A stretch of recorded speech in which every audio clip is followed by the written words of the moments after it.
السلام علیکم ورحمۃ اللہ تعالی وبرکاتہ۔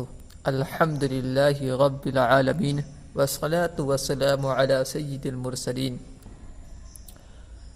پیارے طلباء، ہم محرمات کا بیان پڑھ رہے تھے کہ کن کن عورتوں سے نکاح کرنا حرام ہے، تو ہم نے بتایا تھا نسب کی وجہ سے بیٹی، پوتی، پرپوتی، نواسی، پھر ماں، دادی، پھوپھی، خالہ، بھتیجی، بھانجی وغیرہ سے نکاح کرنا حرام ہے۔ پھر حرمت مصاہرت کی وجہ سے یعنی عورت کے جو اصول فروع ہیں ان سے نکاح کرنا حرام ہے۔ پھر رضاعت کی وجہ سے رضائی بہن، رضائی بھتیجی، پھوپھی وغیرہ سے بھی نکاح کرنا حرام ہے۔ پھر ہم نے یہ بتایا تھا کہ دو بہنوں کو نکاح میں جمع نہیں کیا جا سکتا ہے، دو بہنوں کو نکاح میں جمع کرنا یہ بھی حرام ہے۔ اس کی مکمل ہم نے وضاحت کر دی تھی، بس اس کے ضمن میں ایک مسئلہ رہ گیا تھا، ضمناً ایک مسئلہ چھوٹا تھا، وہ آج پڑھ لیتے ہیں کہ مثلاً کسی نے نکاح کیا، دو بہنوں سے نکاح کیا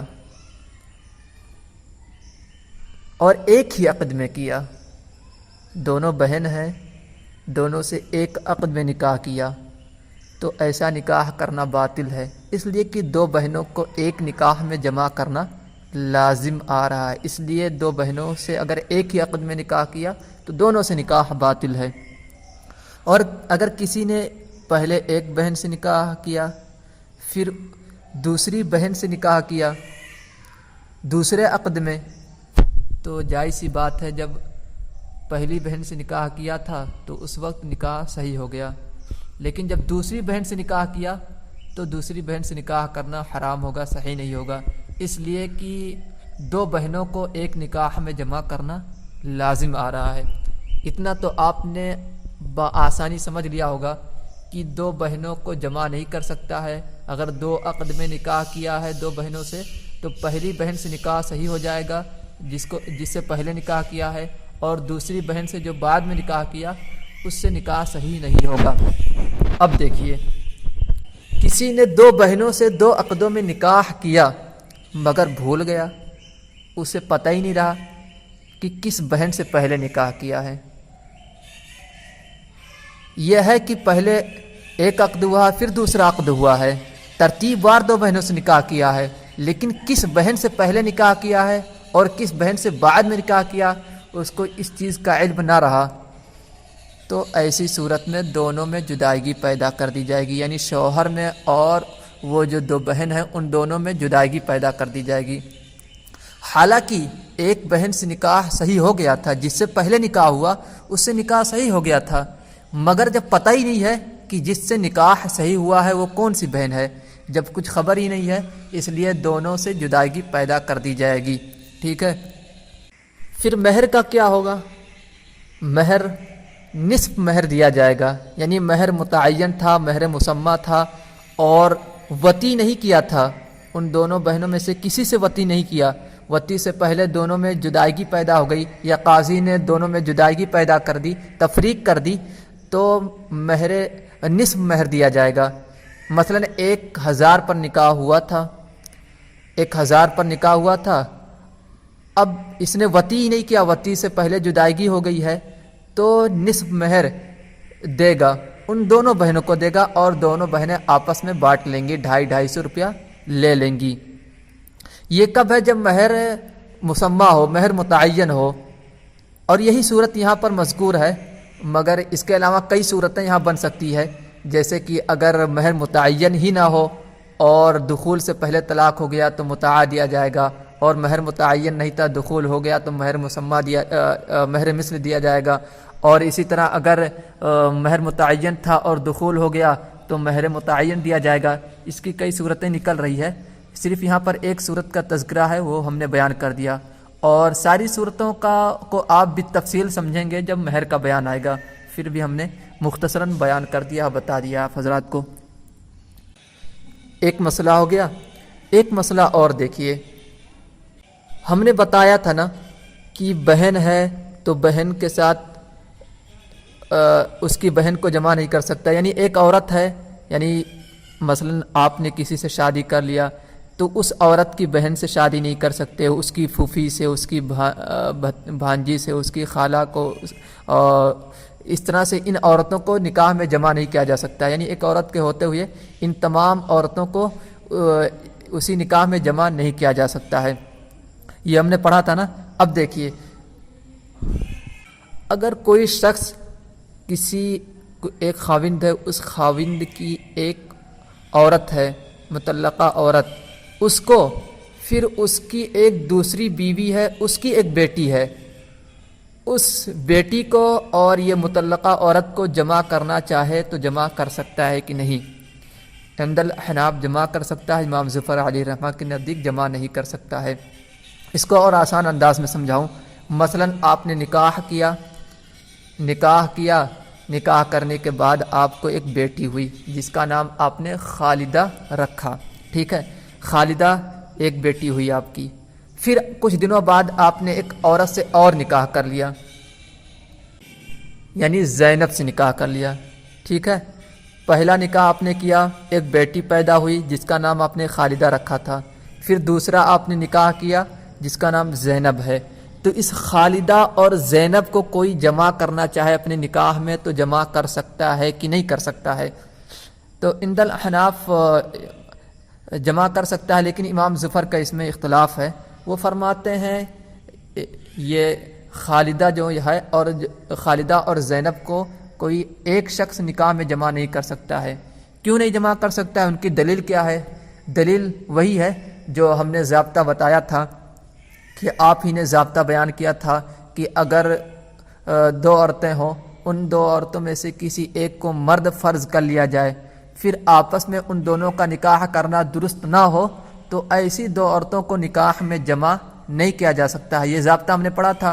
اب اس ضابطے کو یہاں پر سیٹ کریے تو پھر وہی ضابطے کے مطابق یہاں نکاح کرنا صحیح نہیں ہو رہا ہے. مثلا خالدہ ہے اور پھر زینب ہے، انہی دونوں کا مسئلہ ہے. خالدہ کو آپ مرد فرض کر لیجئے، مثلا اس کو خالد تصور کر لیجئے، خالد تصور کر لیے. اب جو اس کے باپ کی دوسری بیوی ہے زینب کیا لگے گی؟ باپ کی منکوحہ ہے، چچی لگ رہی، اس کی سوتیلی ماں لگ رہی ہے. خالد کی سوتیلی ماں ہوگی زینب، یعنی باپ کی منکوحہ ہے. دوسری اس سے یہ خالد اس سے پیدا تو نہیں ہوا ہے لیکن باپ کی منکوحہ ہے، تو ایسی عورت کو سوتیلی ماں ہی کہتے ہیں اور باپ کی منکوحہ ہے. اور قرآن پاک میں وَلَا تَنْكِحُوا مَا نَكَحَ آبَاؤُكُمْ، ان عورتوں سے نکاح نہ کرو جس سے تمہارے باپ نے نکاح کر لیا ہو. تو پتہ چلا یہ سوتیلی ماں ہے، تو خالد اس سے اپنی سوتیلی ماں سے نکاح نہیں کر سکتا ہے.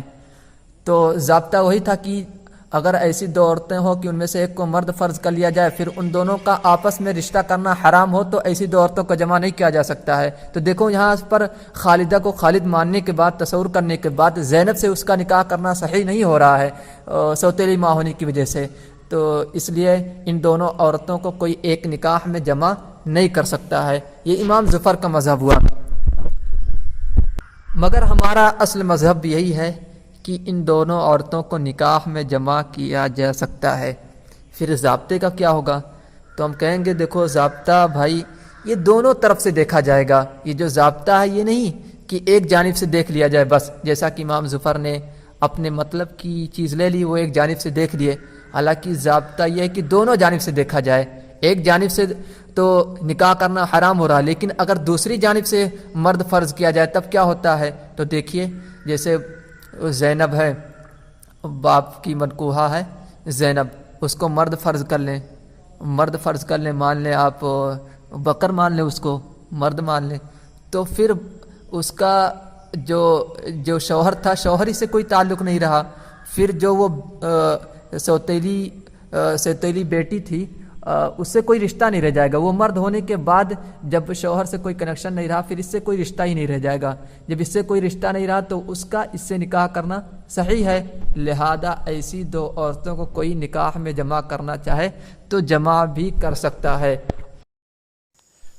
والجمع بین امرأتین ایتہما فرضت ذکرا لم تحل له الاخری، ایسی دو عورتوں کو جمع کرنا حرام ہے کہ جن میں سے ایک کو مرد فرض کر لیا جائے تو دوسری سے نکاح کرنا حلال نہ ہو۔ لا بین امرأۃ و بنت زوجها لا منہا، اور ایک عورت ہو اور اس کے شوہر کی بیٹی کو، عورت اور اس کے شوہر کی بیٹی کو جمع کرنے میں کوئی حرج نہیں ہے۔ لأن بنت الزوج لو فرضت ذکرا کان ابن الزوج، اس لیے کہ شوہر کی بیٹی، جیسے مثال میں ہم نے خالدہ پڑھا تھا، شوہر کے بیٹی کو اگر مرد فرض کر لیا جائے تو وہ شوہر کا بیٹا ہوگا، وہ حرام، اور وہ حرام ہے۔ اما المرأۃ الاخری لو فرضت ذکرا لم تحرم علیہ تلک المرأۃ، اور رہی دوسری عورت، اگر اس کو مرد فرض کر لیا جائے تو اس پر وہ عورت حرام نہیں ہوگی۔ اس کے علاوہ آج کچھ دوسری عورتوں کا بیان ہمیں پڑھنا ہے، جیسے کتابیہ، صحابیہ وغیرہ کا بیان۔ تو کتابیہ سے نکاح کرنا جائز ہے۔ کتابیہ کہتے ہیں جو کسی نبی پر ایمان لاتی ہو اور کسی کتاب کا اقرار کرتی ہو، تو یہ کتابیہ ہے، لہذا کتابیہ سے نکاح کرنا جائز ہے، روا ہے، درست ہے، ٹھیک ہے۔ پھر صحابیہ کے بارے میں امام آدم علیہم الرحمہ اور صاحبین علیہم الرحمہ کے مابین اختلاف ہے، اور یہ اختلاف صرف اور صرف مذہب کے مشتبہ ہونے کی وجہ سے ہے۔ تو جس کے نزدیک جو مذہب پہنچا اس کے مطابق حکم لگایا۔ تو امام صاحب کے نزدیک یہ مذہب پہنچا کہ وہ کسی کتاب پر، صحابیہ کسی کتاب پر کیا ہے، کسی کتاب کا اقرار کرتی ہے اور کسی نبی پر ایمان لاتی ہے، لہذا وہ کتابیہ میں شامل ہو گئی، تو انہوں نے حکم دیا کہ وہ اسے نکاح کرنا درست ہے۔ صاحبین کے نزدیک یہ مذہب پہنچا کہ وہ تو کیا ستاروں کی پرستش کرتی ہے اور اس کے پاس کوئی کتاب نہیں ہے، لہذا کہ صحابیہ سے نکاح کرنا درست نہیں ہے۔ تو یہ مذہب کے مشتبہ ہونے کی وجہ سے ہے، ورنہ یہ کلیئر ہو جائے کہ وہ ستاروں کی پرستش کرتی ہے، ان کے پاس کوئی کتاب نہیں ہے، تو بالاتفاق اس سے نکاح کرنا روا نہیں ہوگا، درست نہیں ہوگا۔ عبارت دیکھیے جو مسئلہ بیان کیا ہوں اس کا ترجمہ بھی دیکھ لیجئے، پھر آگے بتاتا ہوں۔ وصح نکاح الکتابیتی والصحابیتی المؤمنۃ بنبی المقرۃ بکتاب، تو کتابیہ اور صحابیہ سے نکاح کرنا صحیح ہے۔ وہ صحابیہ کتابیہ جو کسی نبی پر ایمان لاتی ہوں اور کسی کتاب کا اقرار کرتی ہوں۔ لا عبادۃ کواکب لا کتاب لہا، اور اس سے نکاح کرنا صحیح نہیں ہے جو کواکب کی پرستش کرتی ہو اور اس کے پاس کوئی کتاب نہ ہو، تو ایسی صحابیہ اگر ایسی ہے تو اس سے نکاح کرنا درست نہیں ہے، ٹھیک ہے، لا کتاب لہا۔ پھر دیکھیے شرح دیکھیے، اعلم ان نکاح الصحابیۃ یحل عند ابی حنیفہ، تو جان لیجئے کہ صحابیہ سے نکاح کرنا امام اعظم علیہ رحمہ کے نزدیک درست ہے، لا عندہما، صاحبین کے نزدیک درست نہیں ہے۔ فقیلہ، کہا گیا، ھذا الاختلاف بناء علی تفسیر الصحابی، یہ اختلاف جو ہے صحابی کی تفسیر کی بنا پر ہے، یعنی صحابی کا مذہب مشتبہ ہونے کی وجہ سے ہے، صحابی کے مذہب کی الگ الگ تعریفیں ہونے کی وجہ سے یہ اختلاف ہوا ہے۔ فابو حنیفہ زعم ان الصحابیہ من اہل الکتاب، تو امام اعظم نے یہ گمان کیا کہ صحابیہ اہل کتاب سے ہے۔ فإن كان كذلك يجوز نکاح الصحابیہ، تو اگر ایسا ہی ہو تو صحابیہ سے نکاح کرنا جائز ہے۔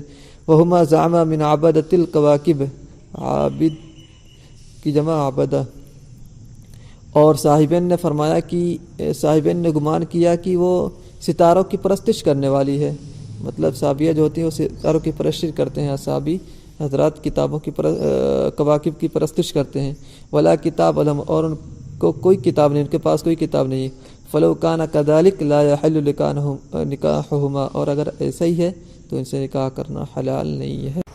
ہاں، اب ایک دوسرا مسئلہ دیکھیے کہ حالت احرام میں محرم اور محرمہ نکاح کریں تو نکاح کرنا جائز ہے، لیکن امام شافعی کا اس میں اختلاف ہے، وہ کہتے ہیں حالت احرام میں محرم کا محرمہ سے نکاح کرنا جائز روا نہیں ہے، اس لیے کہ حدیث پاک میں ہے لا ينکح المحرم ولا ينکح، یعنی محرم نہ نکاح کرے نہ نکاح کرائے.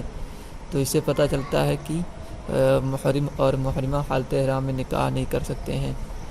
لیکن ہماری جانب سے جو دلیل ہے وہ بھی حدیث پاک ہے کہ نبی کریم صلی اللہ علیہ وسلم نے تزوج بمیمونہ وهو محرم، یعنی حالت احرام میں حضرت میمونہ سے نکاح کیا تھا، اور یہ حضرت ابن عباس رضی اللہ عنہما سے مروی ہے جس کو ائمہ ستہ نے روایت کیا.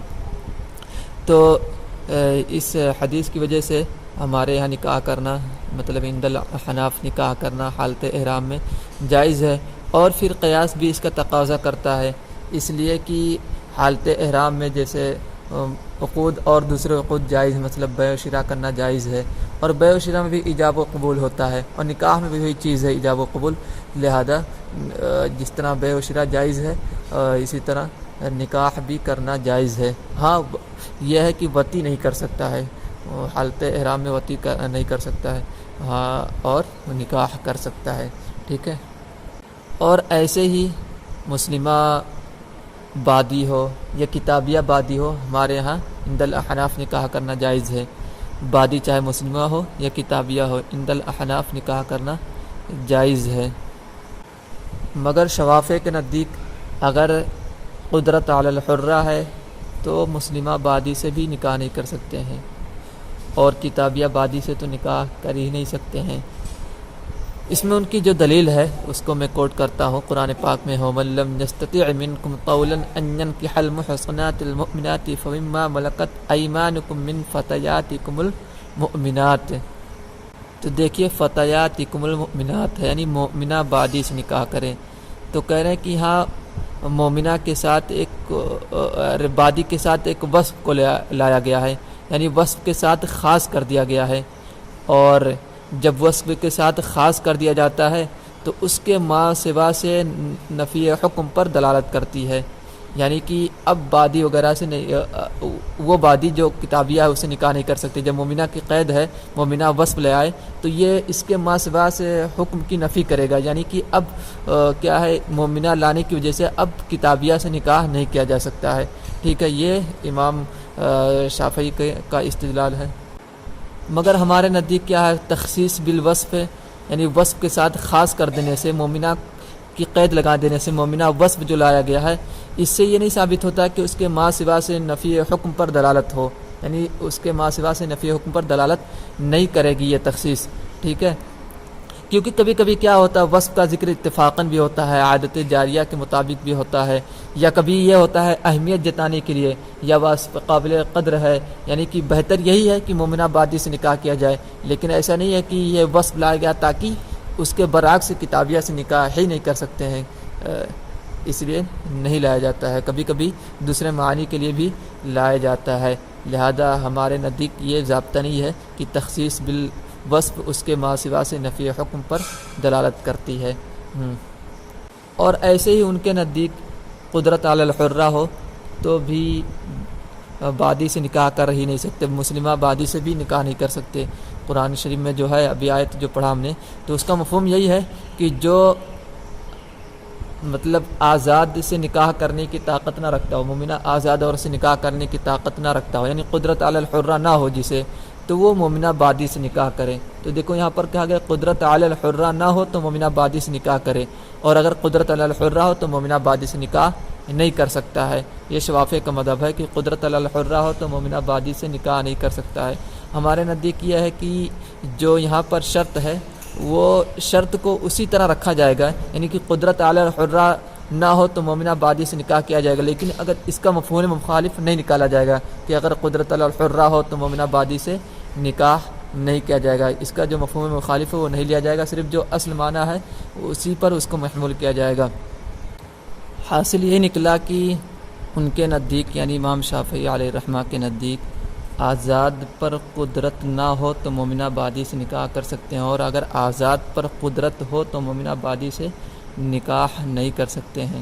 ہمارے یہاں یہ ہے کہ آزاد پر قدرت ہو نہ ہو نکاح کر سکتے ہیں، اس لیے کہ جو قرآن شریف میں ہے کہ آزاد پر قدرت نہ ہو تو ہی مومنہ بادی سے نکاح کر سکتے ہیں. تو کبھی کیا ہوتا ہے، یہ مطلب بہتر کے لیے کہا جاتا ہے، بہتری کے لیے، یعنی بہتر یہی ہے کہ آزاد پر قدرت نہ ہو تبھی مومنہ بادی سے نکاح کریں، اور اگر قدرت ہو تو پھر کیا ہے آزاد عورت سے ہی نکاح کریں، تو کبھی بہتر کے لیے بھی ہوتا ہے، اور اس کی بہت ساری وجہیں ہو سکتی ہے جو یہاں پر تفصیل مذکور نہیں ہے، اس لیے ہم تفصیل میں لے کے جانا بھی نہیں چاہتے آپ کو، ورنہ اس کی بہت ساری تفصیلیں کی جا سکتی ہیں اور بہت سارے دلائل دیے جا سکتے ہیں۔ حاصل کلام یہی ہے، جو ہمارا مذہب ہے وہ اس کو یاد رکھیے آپ، کہ آزاد عورت پر قدرت ہو یا نہ ہو مومنہ بادی سے نکاح کر سکتے ہیں، اور اگر آزاد عورت نکاح میں ہو تب کیا مسئلہ ہوگا، اس کا مسئلہ آگے آئے گا، اس لیے اس کو بھی نہیں چھیڑتا ہوں ابھی۔ ٹھیک ہے، ترجمہ دیکھیے۔ وَنِكَاحُ الْمُحْرِمِ وَالْمُحْرِمَةِ وَالْأَمَةِ الْمُسْلِمَةِ وَالْكِتَابِيَّةِ، یعنی کہ محرم اور محرمہ کا حالت احرام میں نکاح کرنا جائز ہے، جیسا کہ کتابیہ سے نکاح کرنا جائز ہے، اور مسلمہ بادی سے بھی نکاح کرنا جائز ہے، اور کتابیہ بادی سے بھی نکاح کرنا جائز ہے۔ ٹھیک ہے، یہ عند الاحناف ہے۔ وفیہ خلاف الشافعی رضی اللہ عنہ، اس میں امام شافعی کا اختلاف ہے، یعنی حالت احرام میں نکاح کرنے کے تعلق سے پھر مومنہ بادی سے نکاح نہیں کر سکتے ہیں اگر آزاد پر قدرت ہو، ایسے ہی اور کتابیہ بادی سے تو نکاح ہی نہیں کر سکتے ہیں۔ تو وہی بیان کر رہے ہیں، بناء علی ان التخصیص بالوصف یوجب نفی الحکم عما عداہ عندہ، اس لیے کہ تخصیص بالوصف، یعنی جو من فتیاتکم المؤمنات ہے نا قرآن پاک میں، تو فتیات کے ساتھ مومنات جو وصف آیا ہے تو وہی کہہ رہے ہیں وصف کے ساتھ خاص کر دینا، یعنی فتیات کو مومنات کے ساتھ خاص کر دینا، تو کہہ رہے ہیں کہ یہ نفی حکم کو واجب کرتی ہے اس کے علاوہ سے، یعنی کہ جب مومنات کی قید آ گئی ہے تو اب کتابیہ وغیرہ سے نکاح نہیں کیا جا سکتا ہے، وہی کہہ رہے ہیں کہ تخصیص بالوصف نفی حکم کو واجب کرتی ہے اس کے ماسوا سے۔ امام شافعی کے نزدیک لا عندنا، ہمارے نزدیک ایسا نہیں ہے، یعنی کہ وصف لے آئے تو ایسا نہیں کہ اب اس کے علاوہ سے نکاح کرنا جائز نہیں ہوگا، اس لیے کہ ہم نے بتایا پہلے ہی کبھی کیا ہے اتفاقاً بھی لایا جاتا ہے، احترازاً نہیں لایا جاتا ہے، اور کبھی کیا ہے بہتر یہی کہ مومنہ بادی سے نکاح کیا جائے، بہتری کے لیے لایا جاتا ہے، تو یہ نہیں کہا جا سکتا ہے کہ اس کا مفہوم مخالف جو ہو اس کو لے کر اور پھر یہ کہا جائے ڈنک کی چوٹ پر کہ بادی سے نکاح نہیں کر سکتے ہیں۔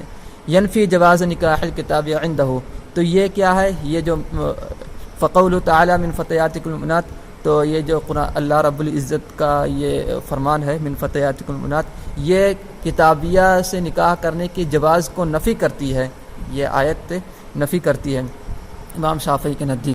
المراد بطول الحرہ، اب وہی طول حرہ سے مراد کیا ہے جو قرآن پاک میں آیا طول، اس سے مراد کیا ہے القدرۃ علی نکاحہا، ہاں نکاح پر قدرت ہونا، بان یکون لہ مہر الحرۃ ونفقتها، اس طور پر کہ وہ کیا ہے آزاد عورت کا مہر اور نان و نفقہ دے لے جائے، تو اگر یہ دینے کی قدرت ہے مہر اور نفقہ وغیرہ تو پھر وہی آزاد عورت پر قدرت کہیں گے ہے۔ وفیہ خلاف الشافعی، اس میں امام شافعی کا اختلاف ہے، یعنی اگر آزاد عورت پر قدرت ہے تو پھر بادی سے نکاح نہیں کر سکتا ہے۔ ہاں بناء علی ان التعلیق بالشرط یوجب العدم عند عدم الشرط، اس لیے کہ جب تعلیق بالشرط پالی جائے تو یہ عدم کو واجب کرتی ہے شرط نہ پائے جانے کے وقت، تعلیق بالشرط عدم کو واجب کرتی ہے شرط نہ پائے جانے کے وقت، یعنی شرط کیا ہے قرآن پاک میں شرط یہی قدرت علی الحرہ نہ ہونا، آزاد عورت پر قدرت نہ ہونا، مومنہ بادی سے نکاح کرنے کی شرط کیا ہے آزاد عورت پر قدرت نہ ہونا، یہ شرط ہے، تو یہ شرط پالی جائے تو حکم پائے جائے گا، یعنی اگر یہ شرط پالی جائے آزاد عورت پر قدرت نہ ہو تو مومنہ بادی سے نکاح کر سکتے ہیں، اور اگر یہ شرط نہ پائی جائے یعنی آزاد عورت پر قدرت ہو، وہ شرط نہ پائی جائے جو قرآن پاک میں ہے، اور پا لیا جائے کہ آزاد عورت پر قدرت ہو، جب آزاد عورت پر قدرت ہو جائے گی تو پھر مومنہ بادی سے نکاح کرنا جائز نہیں ہوگا۔